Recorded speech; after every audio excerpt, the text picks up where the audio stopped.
his Ruidoso performance was easily the best race he's ever had. You know, going with good horses. Not saying the All Americans, you know, it's a big race, but you know, once they're 3-year-olds, all those horses are a lot mature. And I mean, that race, he blew the field out easily. He made the other horses look slow. Statement was made, how loud was the sonic boom when he went by the grandstands? You know, because it was like he broke the sound barrier. I mean, he just was, he was out there, he was having fun, he showed that tremendous reach that he has, and just crushed them. I got to listening to people talk, which I knew that this horse was, but I didn't want to really say it because, I mean, I'm the one training him. I didn't want to go around telling everybody I've got the greatest horse that ever walked, and that come down through Red Osa Downs that I felt like. But I got to listen to other trainers, guys like Sleepy and there's Russell Harris, those guys, they've been there for years, you know, and you know, and you hear them talk, and they talk about this could be the greatest horse that ever come through Red Osa. He came back good out of the race, but he still has the ankles getting a little bit swollen on him. And so I know, and he's such a big horse, you know, and that's why he has had the problems that he had, which there weren't bad problems. They weren't keeping him from running. They were just that if you didn't manage this horse right, he wasn't going to last. And so I stuck to my plan, and I told Roselle, I said, let's just go to the All-American Derby and let's see if we can get him qualified and go from there.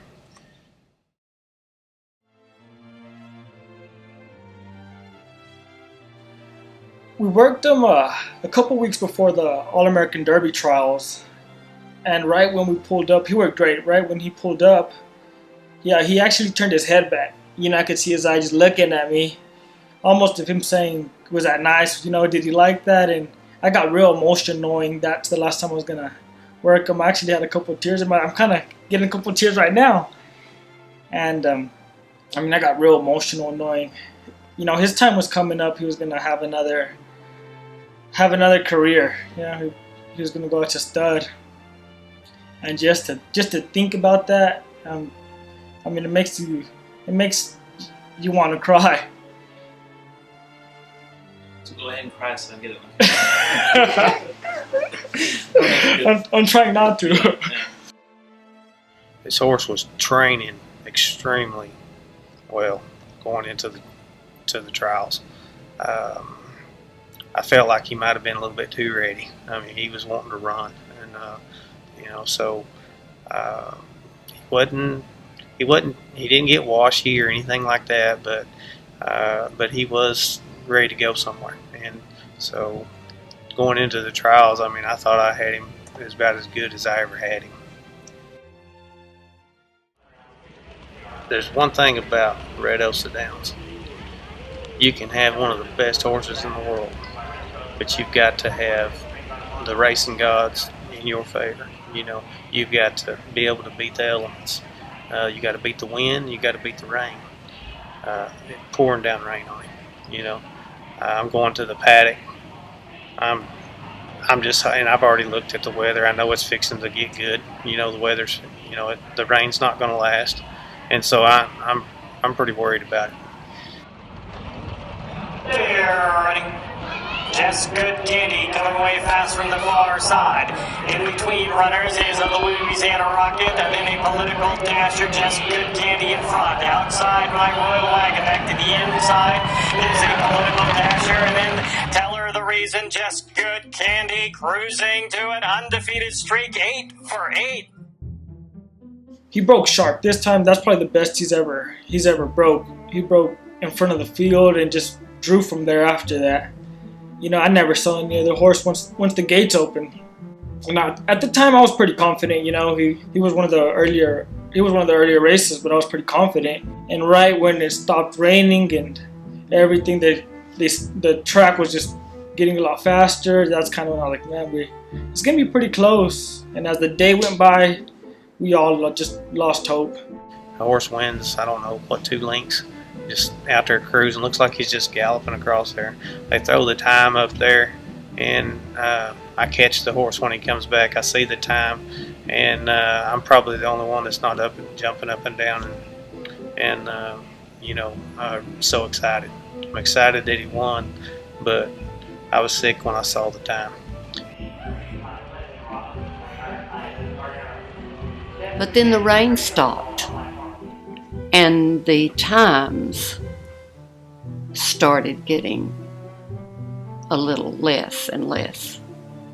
And I knew that he was not going to make it.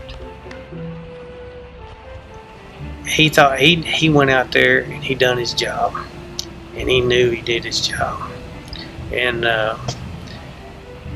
he come back to the barn, and he was, just like, he knows that he's qualified. He knows that, I'm going to get to running the All-American next 2 weeks from now. And I mean, it's just like he already knows.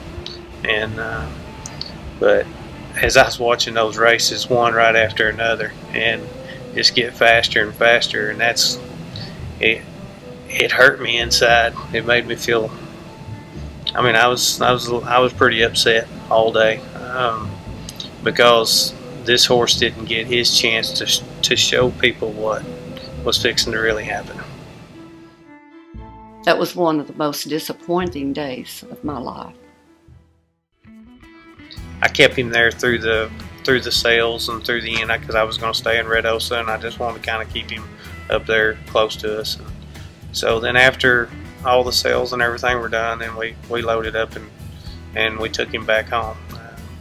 We still in the back of, I mean, the horse was he still had another race or two in. I mean, he wasn't done. We thought about taking him to California.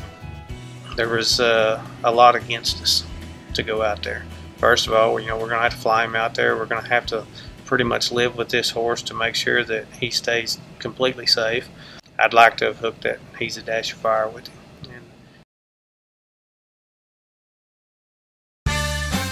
Be sure to check out all the episodes of Jess Good Candy, The Making of a Sire, on StallionEsearch.com.